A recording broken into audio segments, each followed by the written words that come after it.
welcome to another episode of the Atlantic Sale Podcast. I'm your host, Donald Campbell, the director of the Atlantic Sale. I'm here with a new friend of mine that I just met a few weeks ago, Chris Hodgens, and he's going to tell us about his journey acquiring a disability and how that changed his life. Hi, Chris. Thanks for joining us. Hey, Donald. How you doing?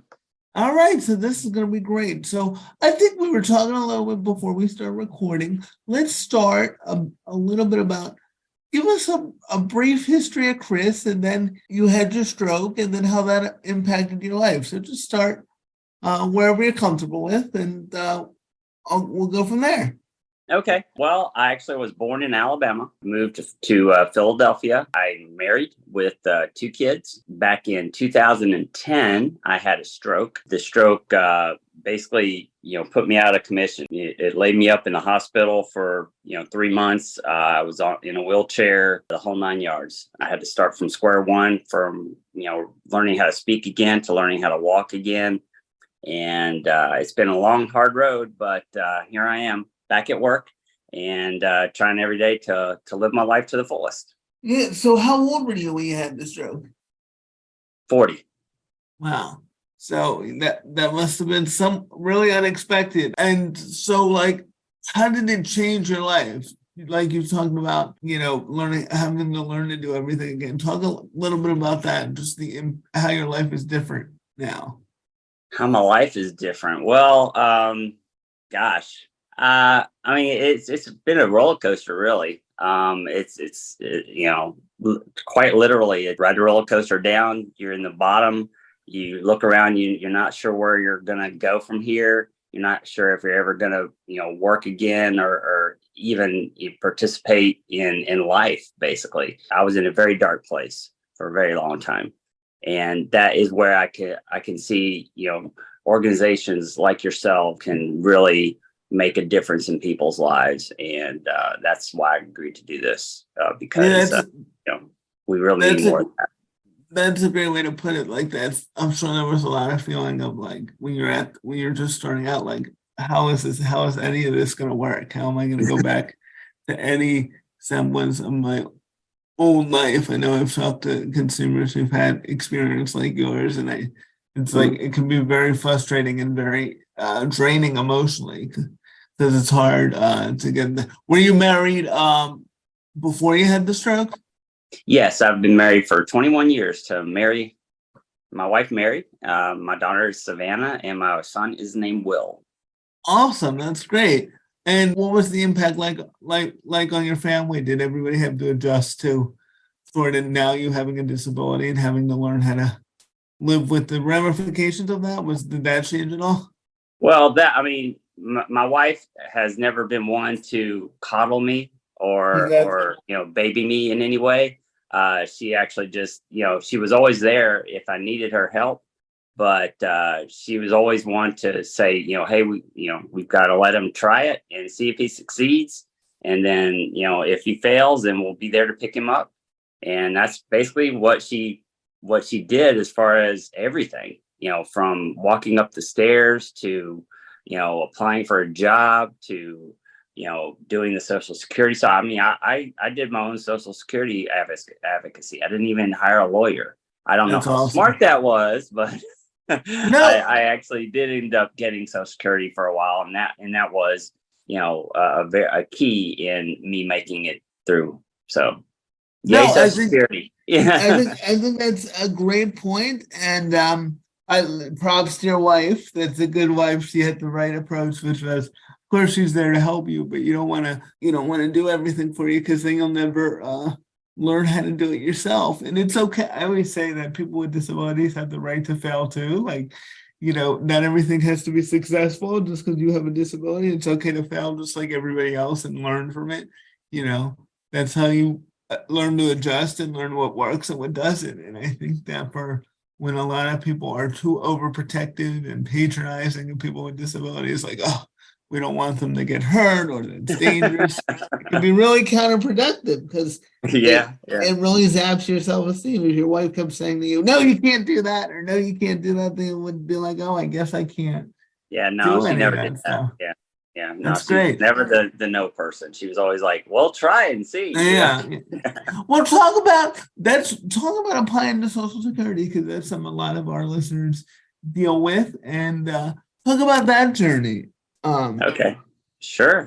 It has been a journey. I'll say this much.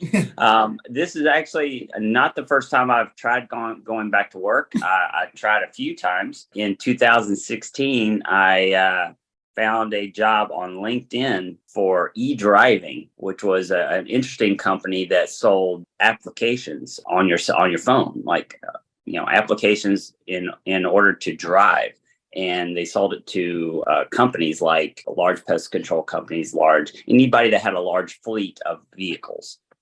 Anyway, long story short, I got laid off from that job because they didn't want to have an inside sales force anymore. I had to go back and reapply for Social Security. And the first time I applied, I was still very affected.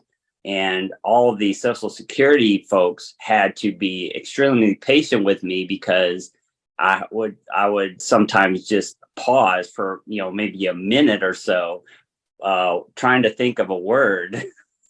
And I can imagine how frustrating it could be, for somebody to try to communicate to somebody. And I had to go to, obviously, the in-person route was better than trying to have it done over the phone. So Right. I spent a lot of days in the local Social Security office and waiting. But that was pleasant. The people over there are very nice. And at no time did they say you're not eligible. I never had to fight that fight. All I had to do is say, "Look at me, I'm disabled." Yeah. It's like, I can demonstrate for you if you want. Yes. But and like that. But and I had to go to a doctor to get basically a certified stroke victim after I first had a stroke, and I haven't had to go back to a doctor for the Social Security benefit since. So that was nice. But it does take a long time with the bureaucracy. Just the sheer paperwork of it is a little bit frustrating, and it could be better. But they're trying. They're the federal government. Right. They're trying their best. I get it. But there was a few months in between jobs, like when I got fired from my job. There was like probably a 3-month lag in getting my benefits turned back on, and so I've had to go on and off benefits, 3 times. Right, I've had similar experiences. Yep, and I had the e-driving job, and then I got a job at Harrah's, being a surveillance officer. But that job went away because of COVID. Hey, everybody thought that we were going to get this without mentioning COVID, but I had to go back home and wait for COVID to work itself out. Yes. And then now, this is my third job, and I love it because I get to be out in the field and talking to people. And as you know, that's the best thing of all. Like, inside sales was not for me because there was no people there, no interaction. Right. And sometimes the nonverbal cues of communication are kind of like what gets me over the hump as far as trying to think of words and things. And I still think that I could use some improvement in some therapy as far as speech is concerned. But most people are patient enough to wait for me to finish and all that kind of stuff. But anyway, long story short, did I answer your question? I don't know. No, you said that was great. You said a lot there. Okay. And I think that one of the things I took away, and I always say this to people we work with too, is who are applying for Social Security, because they get frustrated because, as you know, it takes a long time. And sometimes you get denied. More often than not, you get denied. And what you said there is you kind of got to just submit yourself to the bureaucracy and just go through the process. And I know it's very frustrating. And I always say, because sometimes people get frustrated at us, I'm like, this is not the system I would design if I was, in charge. It's just the way it is. So you can either put your energy towards complaining about it or put your energy towards getting your benefits and going through the process.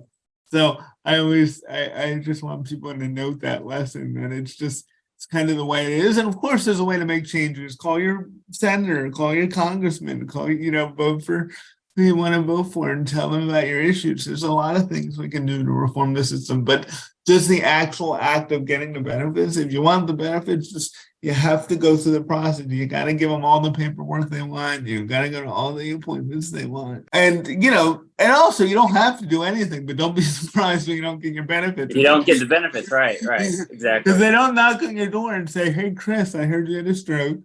Yeah. You want some money? Yeah. Yeah. Your benefits, it's not how it works. And I'm not saying it's fair or unfair. Again, like I tell people, it's not, I didn't design it. Like you said, it's just, at the end of the day, it's just the system, and the people that get it are the people like you who just say, all right, I'll go to every appointment you want me to. All right, I'll go to that interview. All right, I'll get you that paperwork, and then at the end of the road, you'll hopefully get it. So I just wanted to I think that's really important. And I also love your point about, you tried some jobs and stuff happened, maybe it wasn't the right fit. And then you found the right fit now, and we'll talk about that because I think that's a real important lesson too. Because sometimes I'll hear people with disability say, well, what if I take this job and it doesn't work out? I'm like, then you took a job and it doesn't work out. Like people without disabilities take jobs that don't work out all the time. So all the time, sure. It's just a part of life. So talk about your new job. Talk about what you enjoy about it. You talk about a little bit about how you enjoy the interaction of it. How long have you been at your current job, and what exactly do you do? Well, I don't want to turn this into a commercial, but I started back in October, and my job is to basically interact with all the people that can bring new business opportunities to the company that I work for, and to join lead sharing groups, which, as you know, I have. I think we can mention BNI. BNI is awesome. Yes. BNI rocks. Yeah, you can name the company. It's I prefer not to. How about all that? Right, okay. But yeah, BNI is great, a great organization. I can see myself belonging to it, and for a long time, it is great people. Well, it's great because I get practice through saying my sales pitch, because as everybody knows, a salesman needs to practice his pitch constantly. And it's great to have that built-in practice every week in front of people that and, right. And you're constantly getting that feedback saying, hey, Chris, you're doing good. You're getting your point across to people. And then, when I leave and then I go to my appointments, I can go with that much more confidence, or a new idea that I picked up at BNI. New ideas are key, to talk to other business people and try to work ways of working their companies into your conversations, and then hopefully you can figure out ways to benefit your company and the company of your friend, and go from there and say, hey, let's try to make this a win-win-win situation, And so that's kind of like the fun part of it. And that's what I've been trying to do lately. And they want me, I want to join some more organizations to maybe branch out to other parts of the South Jersey region. And my region goes from Point Pleasant, New Jersey, down to Cape May, New Jersey, and then out to Deptford, New Jersey. So it's kind of like the triangle there. Yes. But it's basically the South Jersey region. That's where you'll find me driving around in my duck car. I don't know if you've seen my car, but it is hilarious to see me driving, because I have ducks and stuff all over my car. It's great. That's awesome. Yeah.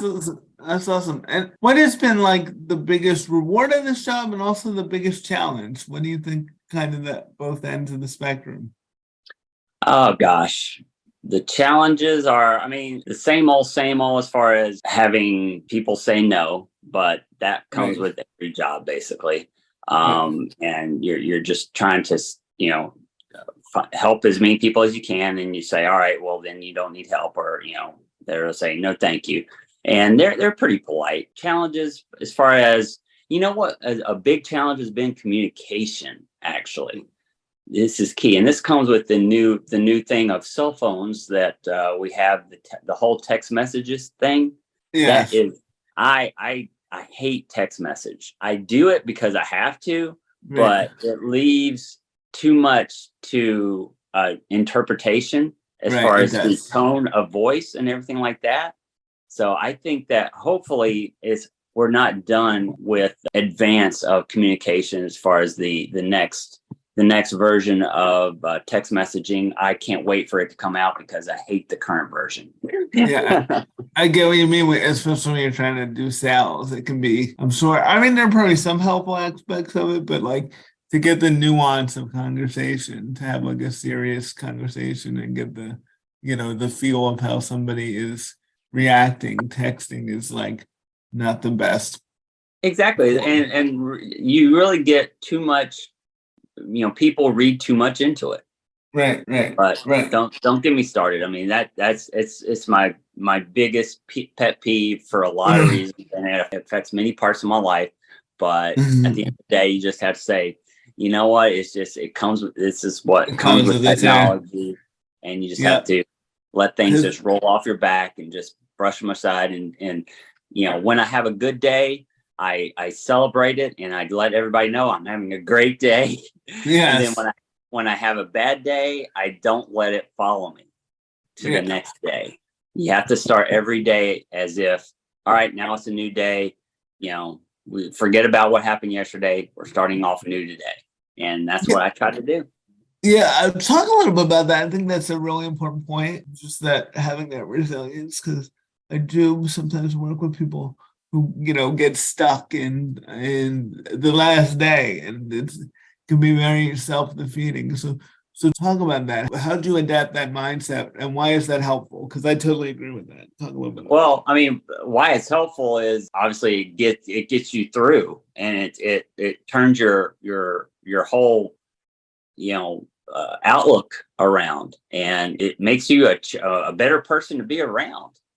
Right. But why it makes you better is not as important as what you have to keep in mind. You have to keep in mind like what affects you, the effects of the bad thing that happened yesterday. You have to remember that as days go on, the effects of it only reside in you, and you have to just let it go. And if it doesn't affect you, if you don't let it affect you, after a while, it's gone or it's Right. greatly reduced. And you don't have to let it define you.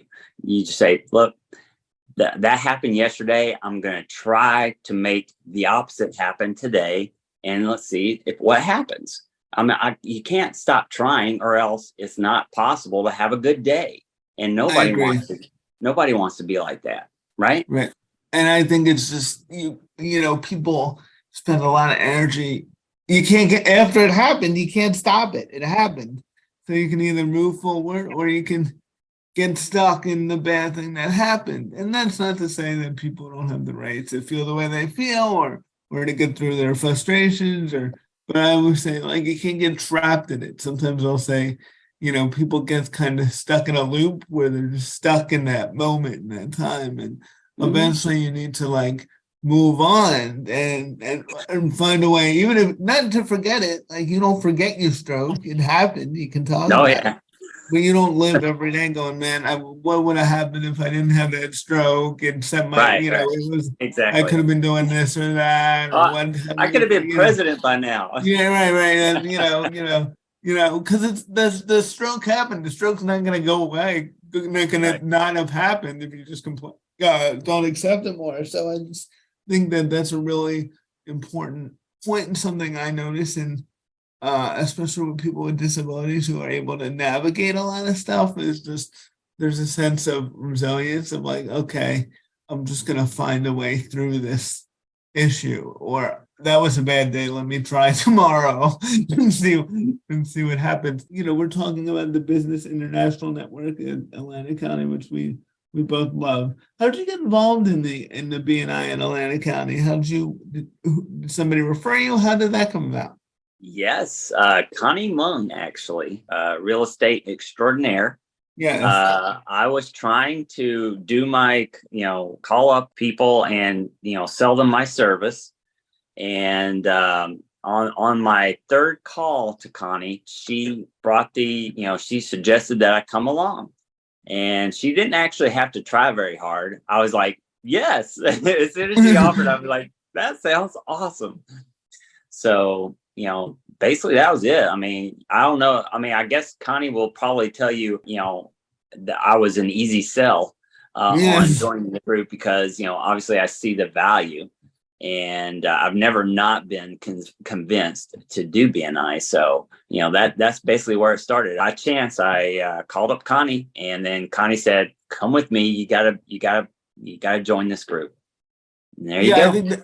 I think that's a great lesson too. I always talk about, the importance of networking, especially for people in general and people with disabilities too, because that's how you get a lot of opportunities. So when somebody asks you to join a group, I know sometimes it's like it can be scary. It's like I don't know these people that well, and it's a new environment. But like you also learn that it's a great opportunity. You meet a lot of great people. So I just think that's a great lesson as well. I want to ask you, how do you like Alabama versus New Jersey? Which one do you prefer? Oh, don't get me started. I'll sing about Alabama if you want. I love Alabama. I love. I went to Auburn University, or Eagle. All right. I love Auburn. I love Auburn football. I love everything about it. I wish I could spend more time in Alabama. My mom and my family are down there in Atlanta, but yeah, I love Alabama.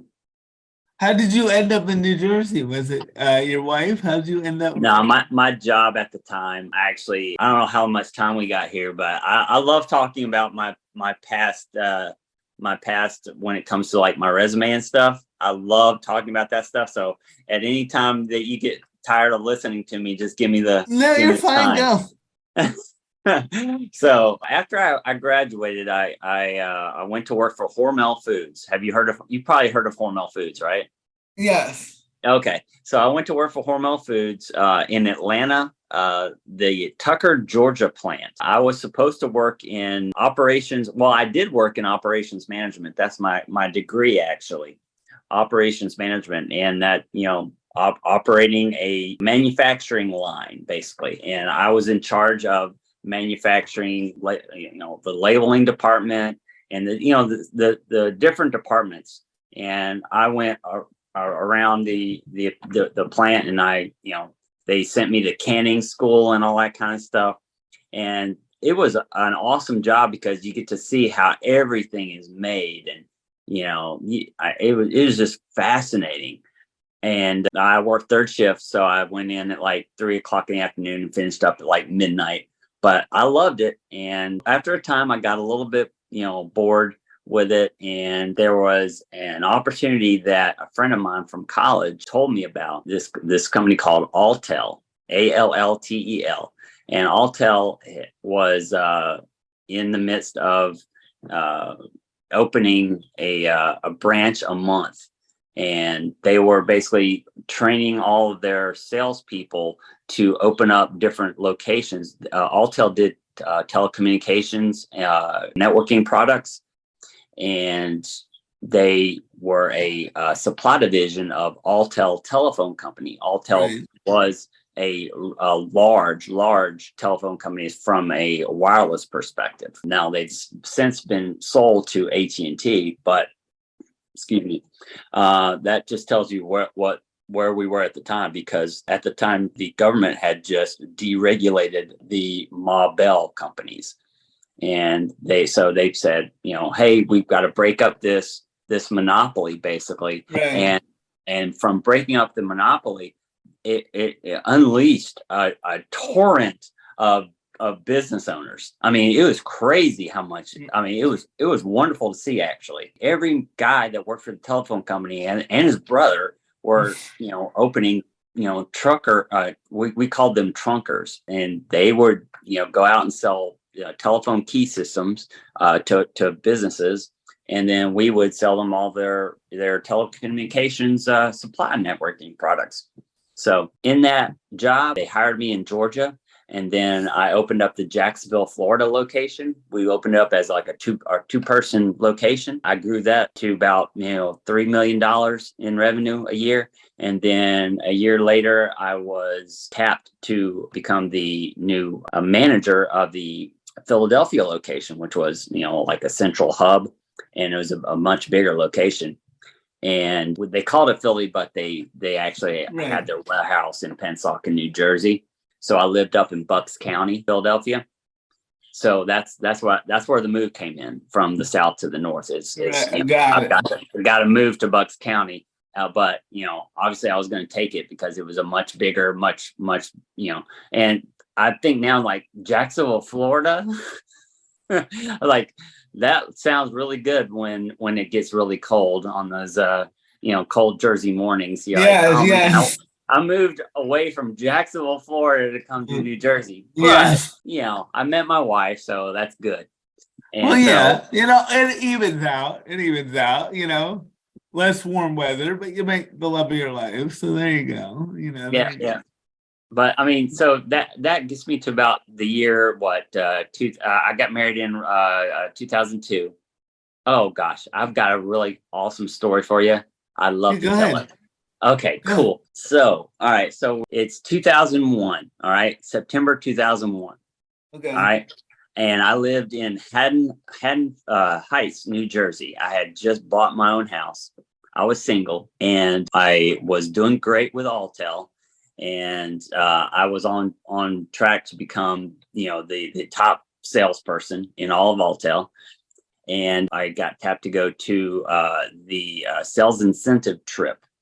So this is the trip where they take all their, top salespeople and to say thank you. And the president liked to go fishing.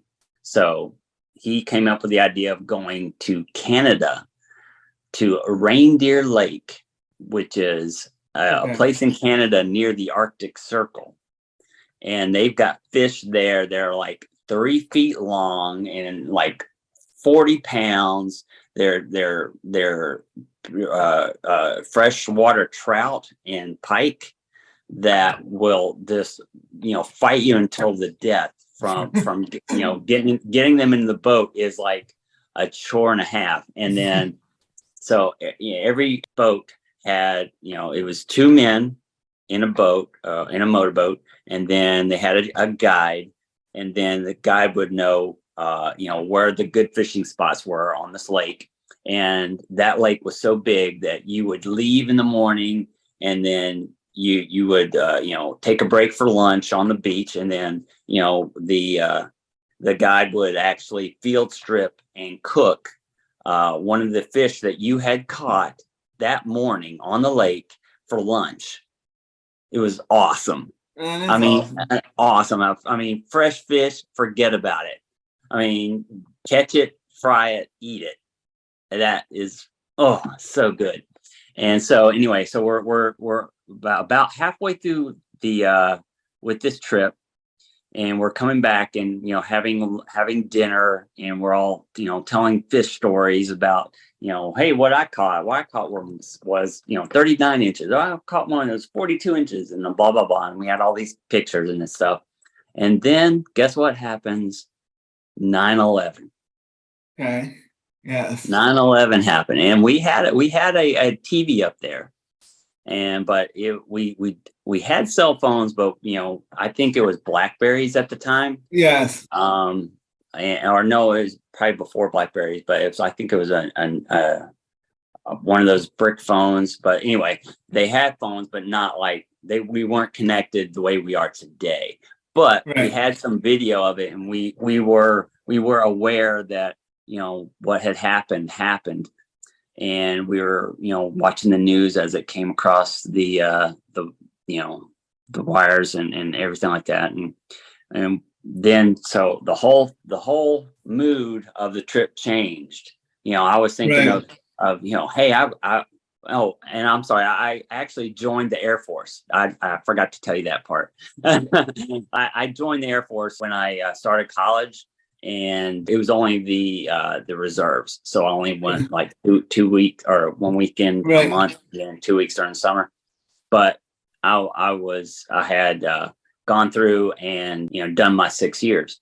And I think I had, chosen to get out of the Air Force, back a few years back, because of, I moved to Philly and all that kind of stuff. And anyway, I was thinking about, man, I've got to get back in the military. I want to go and join the fight, Right. But anyway, so and we were stuck up there for another couple of days to because we had to, stop. We couldn't get back because it was like two plane rides and a puddle jumper just to get there. So we were stuck for like an extra 2 days, I think. And when we flew back, that was a nail biter of a flight, boy.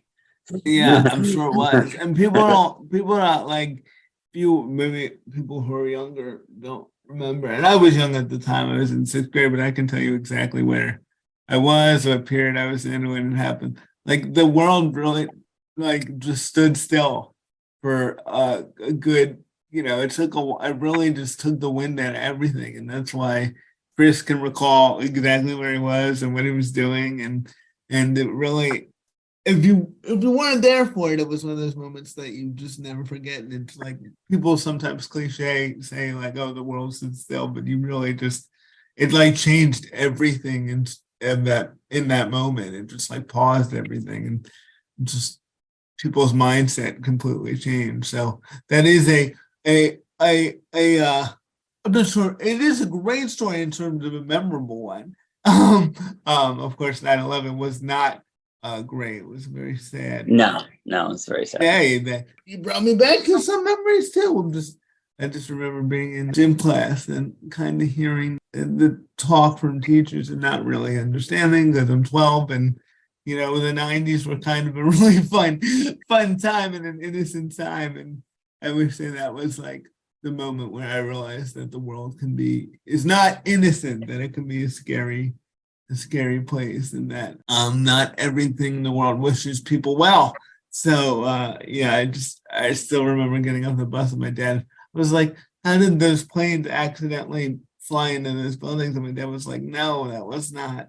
Like it didn't even cross my mind that could not be an accident. So it was just, you're taking me back, Chris, and the world can change on a dime. And I think we've learned that with 9/11, with the financial crisis, with COVID, is you really don't know one day to the next. So like you said, you just gotta kind of enjoy the ride the best you can and make the best out of it. And I'm sure I think that's what you have done. And that's what I want people to take away from this interview is you've just kind of found a way to roll with the punches and adjust your life. And we'll wrap it up here. Do you have anything closing you want to say or anything you want to plug? Anything at all? Here's your.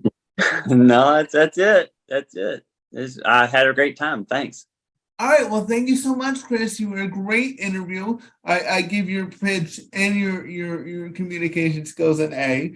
So you were awesome. And thank you so much for doing this. Thank you. All right. Bye, everyone.